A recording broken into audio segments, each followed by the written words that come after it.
रामकृष्ण हरी अवधूत चिंतन श्री गुरुदेव दत्त. कशात आपण सर्वजण मजेत असाल, भगवंताच्या भजनात तल्लीन असाल अशी अपेक्षा करते आणि आजच्या व्हिडिओला सुरुवात करते. गुरुपौर्णिमेनिमित्त आपण सर्वजण वेगवेगळ्या पद्धतीच्या सेवा, आराधना, उपासना करणार आहोत आणि ज्यांना वेळ आहे ज्यांच्याकडे ते पारायण सुद्धा करणार असतील. नवनाथाचं असेल, गुरुचरित्राचं असेल, स्वामी लीलामृताचं असेल.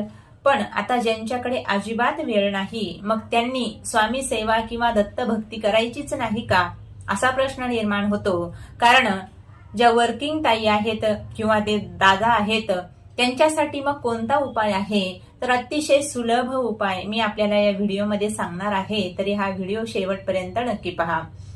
कारण आपल्याला सर्वांनाच जी गुरुपौर्णिमा आहे तिची उत्सुकता लागलेली आहे आणि आपल्याही पदरामध्ये सेवेचं पुण्य पडावं असं प्रत्येकाला वाटत असतं. पण वेळेअभावी कोणत्याच प्रकारची सेवा जर आपल्याला करता येणार नसेल तर मग मनामध्ये खंत निर्माण होते की सर्वांनी वेगवेगळ्या पद्धतीच्या सेवा केल्या आणि माझ्याकडून काहीच झालं नाही, असं व्हायला नको. म्हणून एक छोटीशी सेवा मी आपल्याला सांगणार आहे. तर कुठली सेवा आहे, तर लिखित नामजप आपल्याला गुरुपौर्णिमेपर्यंत करायचा आहे. एक वही घ्यायची, एक पेन घ्यायचा आहे, निळा असेल, लाल असेल, कुठलाही चालेल. आणि आपल्याला 21,000 किंवा 11,000 संकल्पयुक्त आपल्याला नामस्मरण त्या वहीमध्ये लिहायचं आहे.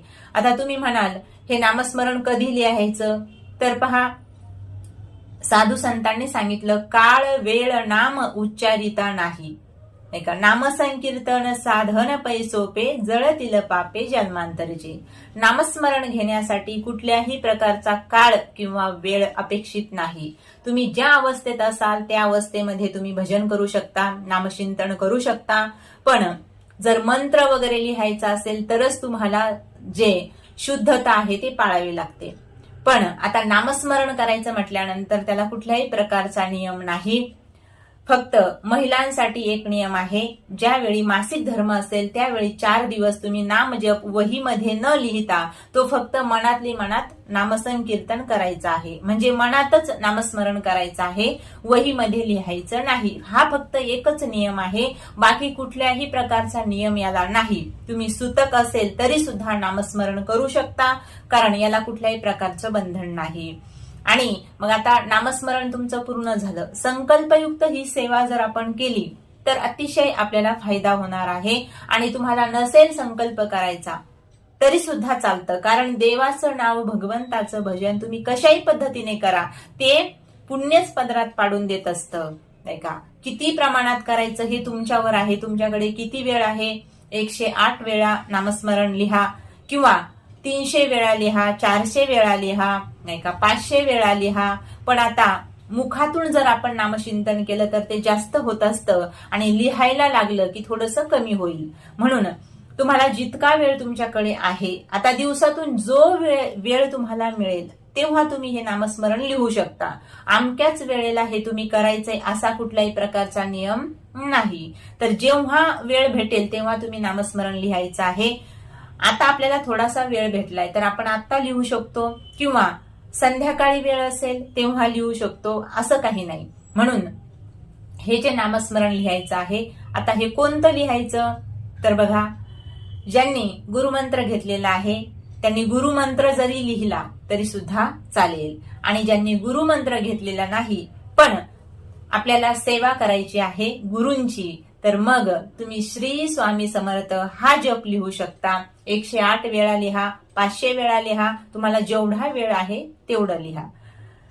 जर ज्यांना दत्त भक्ती करण्याची आवड असेल, कारण दत्त भक्तही आपल्याकडे आहेत आणि स्वामी भक्तही आहेत, आता मग तर श्री गुरुदेव दत्त, ओम श्री गुरुदेव दत्त या मंत्राचा जप आपण लिहू शकतो. किंवा दिगंबरा दिगंबरा श्रीपाद वल्लभ दिगंबरा अवधूता श्री दत्ता शिष्य मंडळी नवनाथा, हा सुद्धा एक मंत्र आहे दत्तगुरूंचा. अनेक मंत्र आहे, तुम्हाला जो आवडेल तुम्ही तो लिहू शकता, काही हरकत नाही, कुठल्याही प्रकारची अडचण नाही. फक्त आपल्याकडून गुरूंची सेवा झाली पाहिजे आणि आपल्या पदरामध्ये पुण्य पडलं पाहिजे, एवढं एकच डोक्यात ठेवून आपल्याला हा नामजप वहीमध्ये लिहायचा आहे.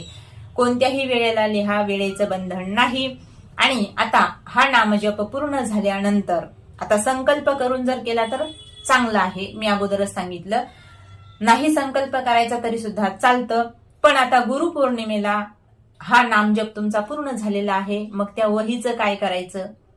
तर ही जी वही आहे नामस्मरणाने भरलेली, ही अगदी पवित्र आहे. म्हणून तुम्ही घरामध्ये, देवघरामध्ये हिला ठेवू शकता. आणि जेव्हा तुम्ही एखाद्या तीर्थाच्या ठिकाणी जाल त्यावेळी हिला, या वहीला काय करायचं आहे, तर गंगेमध्ये त्या तीर्थाच्या ठिकाणी समर्पित करायचं आहे. म्हणजेच काय, तर गंगा माईला ही वही समर्पित करायची आहे. किंवा कुठल्याही तीर्थाच्या ठिकाणी तुम्ही गेलात तरी तिथे त्या तीर्थामध्ये ती वही आपल्याला प्रवाहित करायची आहे. या उपायाने सुद्धा काय होणार आहे, तर तुमच्या ज्या अडचणी आहेत त्या सुटणार आहेत. आता कुठली अडचण सोडण्यासाठी तुम्ही हा नामजप करत आहात, हे जर अगोदर संकल्पयुक्त जर सगळं काही केलं तर खूप मोठा लाभ आपल्या पदरात पडणार आहे. म्हणून छोटीशी सेवा आहे, नक्कीच करा. रामकृष्ण हरी. अवधूत चिंतन. श्री गुरुदेव दत्त.